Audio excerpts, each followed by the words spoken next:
নমস্কার বন্ধুরা, আমি সঞ্জু। আজ আবারও জিভে জল আনা ভিন্ন স্বাদের একটা রেসিপি নিয়ে হাজির হয়েছি।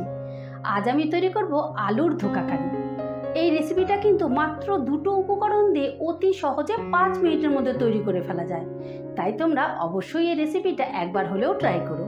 আর হ্যাঁ, আমার যারা নতুন বন্ধুরা এই রেসিপিটা দেখছো, প্লিজ আমার চ্যানেলটা সাবস্ক্রাইব করে দিও। ঠিক আছে, তাহলে চলো রেসিপিটা শুরু করা যাক। বন্ধুরা, রেসিপিটা করার জন্য আমি এই চায়ের কাপের 1 কাপ বেসন নিয়ে নিয়েছি। আর বেসনটা একটা চালনি দিয়ে ভালো করে চেলে নেব, যাতে বেসনের মধ্যে কোনো রকম দানা না থাকে, তাহলে রান্নাটা করতে অসুবিধা হবে। এবার বেসনটাকে ভালো করে চেলে নেব। বেসনটা চেলে নিয়ে এইদিকে আমি দুটো আলুকে প্রেসারে 2টো সিটি দিয়ে নিয়েছি। এবারে একটা গ্রেটার দিয়ে এটা গ্রেট করে নেব। তোমরা হাত দিয়েও চটকে নিতে পারো, কিন্তু তাতে দেখতে হবে কোনো রকম যেন দানা না থাকে।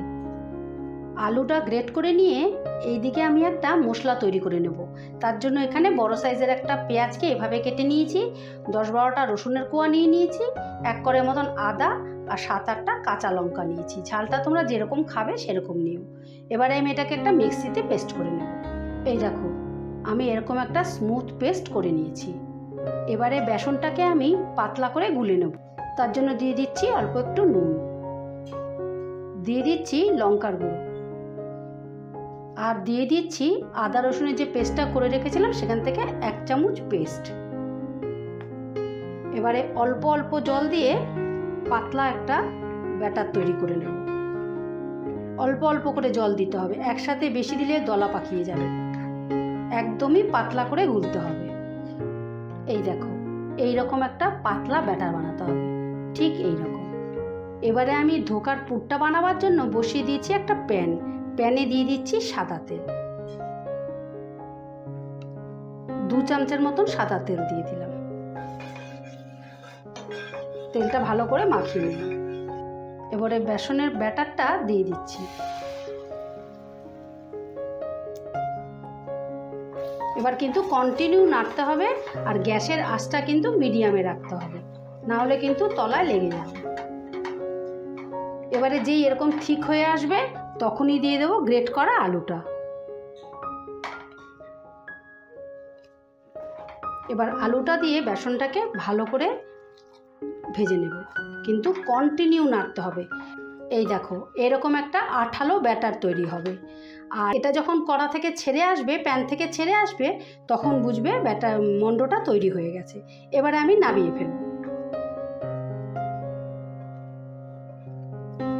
এটাকে কিন্তু গরম গরম অবস্থাতেই এটাকে ফ্ল্যাট করে দিতে হবে, ছড়িয়ে দিতে হবে আর কি। ঠান্ডা হলে কিন্তু শক্ত হয়ে যাবে, তখন আর পারবে না করতে।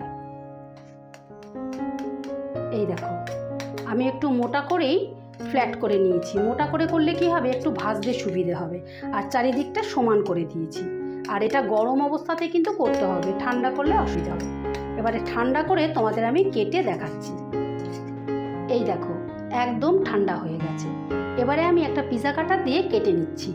তোমরা ছুরি দিয়েও কাটতে পারো বা খুন্তি দিয়েও কাটতে পারো। এই দেখো কি সুন্দর হয়েছে না, দারুণ খেতে কিন্তু।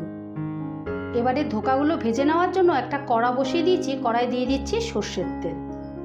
তেলটা গরম হয়ে গেছে, এবারে আমি ধোকাগুলো ভেজে নেব। একসাথে বেশি দিলাম না, কারণ নাড়াচাড়া করতে ভেঙে যাবে। আমি লাল লাল করে ভেজে নেব। এই দেখো, এক পিঠটা লাল হয়ে ভেজে গেছে, আমি আরেক পিঠটা উল্টে দিয়েছি। আর এইভাবে লাল লাল করে কিন্তু সবকটা ভেজে নিতে হবে। আমি সবকটা এইভাবে লাল লাল করে ভেজে নেব। তোমরা কিন্তু এগুলো স্ন্যাক্স হিসাবেও বিকেলে চায়ের সঙ্গে খেতে পারো। আর খেয়ে যদি ভালো লেগে থাকে তাহলে আমার ভিডিওটা লাইক শেয়ার করে দিও প্লিজ। কিন্তু কমেন্ট করতে ভুলো না যেন যে রেসিপিটা খেতে কীরকম ছিল। এবারে আমি তুলে ফেলব। এই দেখো, আমি সবগুলো ধোকা এইরকম লাল লাল করে ভেজে নিয়েছি। এবারে আমি ওই তেলেই আলুটা ভেজে নেব। এখানে আমি মাঝারি সাইজের 2টো আলুকে এভাবে কেটে প্রেসারে একটা সিটি দিয়ে নিয়েছি। দিয়ে দিচ্ছি সামান্য একটু নুন, দিয়ে দিচ্ছি একটুখানি হলুদ। এবারে কিন্তু গ্যাসের আঁচটা বাড়িয়ে দিলাম। এবারে ভেজে নিচ্ছি লাল লাল করে। আলুটা লাল লাল ভেজে নিয়েছি, এবারে আমি তুলে ফেলছি। এবারে ওই তেলের মধ্যেই আরও 2 চামচের মতো তেল দিয়ে দিলাম। এবারে দিয়ে দিচ্ছি ফোড়ন। প্রথমেই দিচ্ছি একটু হিং ফোড়ন। এবারে দিয়ে দিচ্ছি তেজপাতা, এলাচ, দারচিনি, শুকনো লঙ্কা আর জিরে, গোটা জিরে। এটা সামান্য একটু নাড়াচাড়া করে নেব। মিষ্টি গন্ধ বেরিয়ে গেছে। এবারে দিয়ে দিচ্ছি পেঁয়াজ। এখানে মাঝারি সাইজের একটা পেঁয়াজকে আমি এভাবে কুচিয়ে নিয়েছি। ফোড়নটার থেকে মিষ্টি গন্ধ বেরোলেই তখনই তোমরা পেঁয়াজটা দেবে। এবারে পেঁয়াজটা একটু সামান্য করে লাল লাল করে ভেজে নেব, হালকা করে ভেজে নেব।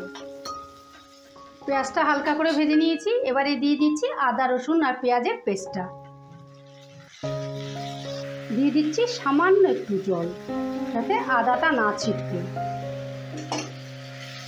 এবারে এই মশলাটা ভালো করে কষিয়ে নেব যতক্ষণ আদা রসুনের কাঁচা গন্ধটা না যাচ্ছে। বন্ধুরা, আদা রসুনের কাঁচা গন্ধটা চলে গেছে। এবারে আমি আবারও একটুখানি জল দিয়ে দিলাম, যাতে মশলাটা তলায় লেগে না যায়। এবারে আমি দিয়ে দিচ্ছি গুঁড়ো মশলাগুলো। দিয়ে দিচ্ছি স্বাদ মতো নুন, দিয়ে দিচ্ছি হলুদ, 1 চামচে জিরের গুঁড়ো দিলাম, 1 চামচে ধনের গুঁড়ো, 1 চামচে শুকনো লঙ্কার গুঁড়ো, 1 চামচে কাশ্মীরি লঙ্কার গুঁড়ো, 1/2 চামচে দিয়ে দিলাম গরম মশলা। এবারে আমি এই মশলাটাকেও ভালো করে কষিয়ে নেব। যতক্ষণ না মশলাটা থেকে তেল ছেড়ে দিচ্ছি ততক্ষণ আমি কষতে থাকবো। এই দেখো, মশলাটা কষা হয়ে গেছে, মশলাটা থেকে তেলও ছেড়ে দিয়েছে। এবারে আমি দিয়ে দিচ্ছি ভেজে রাখা আলুগুলো। এবারে দিয়ে দিচ্ছি অল্প একটু মশলা ধোয়া জলটা। এবার আলুটা দিয়েও 2 মিনিটের মতন কষিয়ে নেব। আলুটা দিয়ে আমি 2 মিনিটের মতো কষিয়ে নিয়েছি। এবারে টেস্টের ব্যালেন্সের জন্য দিয়ে দিলাম একটু চিনি। এবার চিনিটা দিয়ে একটু নাড়াচাড়া করে নিচ্ছি। এবারে দিয়ে দিচ্ছি জল। আমি এই কাপের 1 কাপ জল দিচ্ছি। তোমরা ঝোলটা যেরকম রাখবে সেরকম দিও।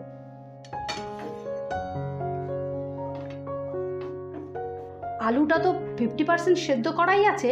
এবার আরও 50% সিদ্ধ করার জন্য আমি 5 মিনিট ঢাকা দিয়ে দেবো।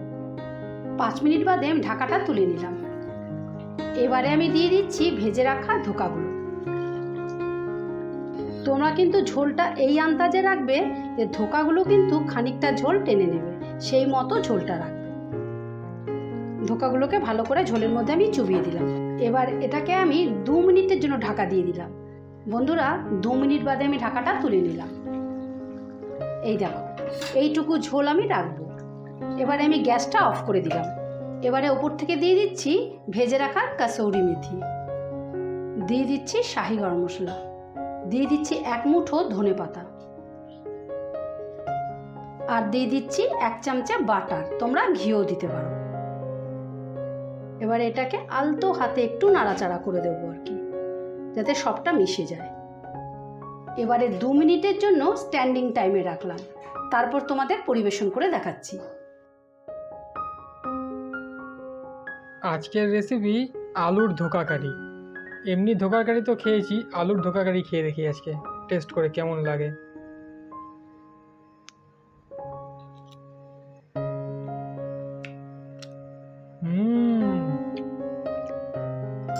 এমনি ধোকার থেকেও টেস্ট। এমনি যে বাজারে কিনতে ধোকা পাওয়া যায় তার থেকে এই আলুর ধোকা কারি আরও দারুণ টেস্ট। তোমরা এই প্রসেসটা ফলো করে একবার বানিয়ে খেয়ে দেখো, আলুর ধোকা কারি মুখে লেগে থাকবে। দারুণ রেসিপি, দারুণ। এই দেখো বন্ধুরা, আলুর ধোকা ফাইনালি রেডি। তোমরা কিন্তু এইভাবে তৈরি করে অবশ্যই একবার খেও। আর খেয়ে যদি ভালো লেগে থাকে তাহলে আমার চ্যানেলটা সাবস্ক্রাইব করে রাখার অনুরোধ রইল। আমার চ্যানেলে এই রকম নিত্য নতুন রেসিপি আসতেই থাকে। ঠিক আছে, তাহলে আজ আসি। কাল আবারও কোনো নতুন রেসিপি নিয়ে হাজির হব। ততক্ষণ তোমরা সকলে ভালো থেকো, সুস্থ থেকো। টাটা।